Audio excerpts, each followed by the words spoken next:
बिस्मिल्लाहिर्रहमानिर्रहीम। सलमान शेख साहब, सलमान भाई का सवाल ये है, अस्सलाम वालेकुम रहमतुल्लाह। हज़रत आजकल ये महिला बचत गट का बहुत ज़ोर है, बहुत सी फैसिलिटीज़ भी उनको दी जाती है, इसके बारे में हमारी रहबरी कीजिए। भाई हमारे सलमान शेख साहब, महिला बचत गट में अगर इंटरेस्ट है, ब्याज है किसी भी शक्लो सूरत में, तो वो बिल्कुल हराम होगा, नाजायज़ होगा। कुरान करीम में साफ़ लफ्ज़ों में फ़रमाया, अहल्लल्लाहुल बैअ व हर्रमर रिबा। अल्लाह तबारक व तआला ने तिजारत को हलाल किया है, सूद की किसी भी किस्म की कैसी भी कोई शक्ल हो, सूरत हो, वो सराहतन हराम होंगी, नाजायज़ होंगी। अब महिला बचत गट के अंदर अगर सूद नहीं है, इंटरेस्ट बिल्कुल नहीं है, तो कोई हर्ज नहीं है। लेकिन अगर उसमें सूद की शक्ल सूरत है कि इतने महीने तक इतने पैसे जमा करो तो उसके बाद इंटरेस्ट मिला कि आपको इतने वापस किए जाएंगे, इतने रिटर्न किए जाएंगे इतने महीने के बाद, इतने सालों के बाद, तो ये सूरत बिल्कुल भी एक मुसलमान के लिए हलाल और जायज़ नहीं। बजाय महिला बचत गट की बजाय जो है ना, एक मैं आपको सादा सिंपल तरीक़ा बताता हूँ औरतों को, क्योंकि मैं इस पे सबक देने वाला हूँ। ये मुसलमानों का बहुत बड़ा मसला है ये। अभी मैं कल एक न्यूज़ देख रहा था हैदराबाद की, वहाँ पे भी जो है एक औरत ने 25 करोड़ की बिस्सी, मतलब उसका धंधा ही था बिस्सियों का। महल्ले में किसी 5 लाख की बिस्सी, 10 लाख की बिस्सी, 1 करोड़ की बिस्सी, ऐसे कई 10-12 बिस्सियाँ चलाती थी। 25 करोड़ रुपये उसके पास आए, भाग गई वो लेके, सीधा रवानगी के आदाब। उसके बाद सारे बिस्सी वाले उसके घर के बाहर, पता चला घर भी किराए का है, वो थीच नहीं वहाँ की, कहीं और की थी वो। लेकिन थोड़े दिन रह के उसने एक होल्ड बनाई और बिस्सी का धंधा शुरू कर दी। बेवकूफ़ लोग रहते हैं ऐसे, अक्ल के अंधे, जो अभी तक हमने ये जितने लपड़े लोचे देखे ना, मुसलमानों ने इसमें पैसा लगाए, वो धंधा बंद हो, मतलब वो कंपनी बंद हो गई, उसमें लगाए वो बंद हो गई।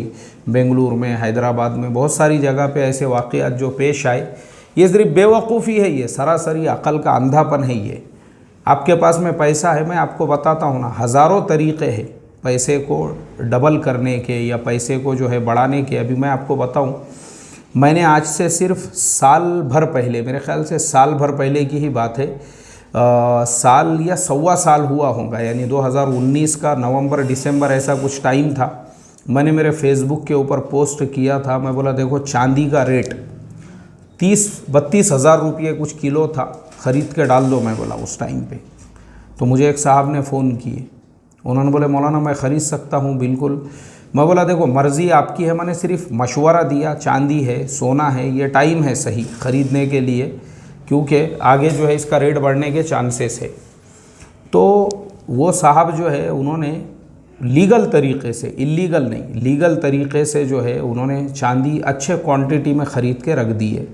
एक साहब ने सोना ख़रीद के, ऐसे बहुत सारे लोगों ने जो है, क्योंकि मेरी आदत है मैं फ़ेसबुक पे डालते रहता हूँ इस तरह के सब इन्फॉर्मेशंस, तो लोगों ने लगाए उस वो किए, उसमें इन्वेस्टमेंट किए। आज आपको मालूम है, बाद में वही चांदी का रेट जब 80,000 रुपये हुआ, यानी एक ही साल के अंदर डबल रेट से भी ऊपर उनका रेट हो गया, बेच दिए उन्होंने। फ़ोन किए थे मुझे, मैं बोला निकल जाओ बाहर, अल्लाह ने तुम्हारे पैसे को डबल से ज़्यादा कर दिया ना, सीधा रवानगी के आदाब अब उसको।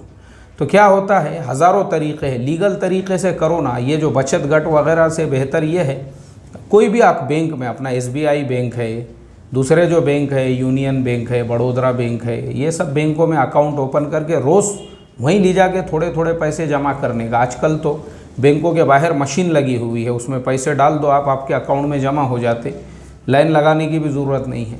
तो क्या है, ये सब चीज़ें हमको पता होना चाहिए। ये अल्लाह हिफाजत फरमाए, काय के वास्ते लाखों रुपये लोगों ने ऐसे बोगस कंपनियों में लगाए थे, कंपनियां बंद हो गई, और आज जो है बैठे हुए हैं, किसी के 50 लाख बर्बाद हो गए, किसी के 10 लाख, किसी के 30 लाख, 40 लाख।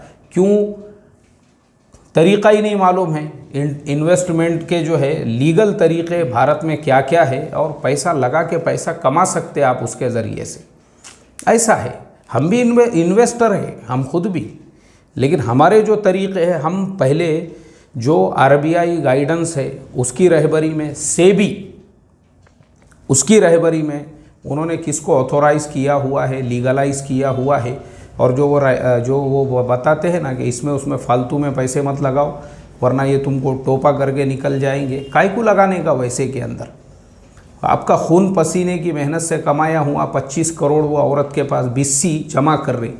मेरे तो आज तक समझ में नहीं आया यार, ये बिस्सी लोग काय के लिए रखते होंगे? बिस्सी के अंदर पैसे रखने से अच्छा है बैंक में रखो ना भाई, आप बैंक में जमा करो वही पैसा, वो पैसे को वही बिस्सी के टाइम पे ऐसा समझ के चलने का कि मेरे आखिरी चिट्ठी 10वां नंबर मेरा, और जब आपकी बिस्सी खुलने वाली है, जब आपको वो पैसे की ज़रूरत पड़ी यार।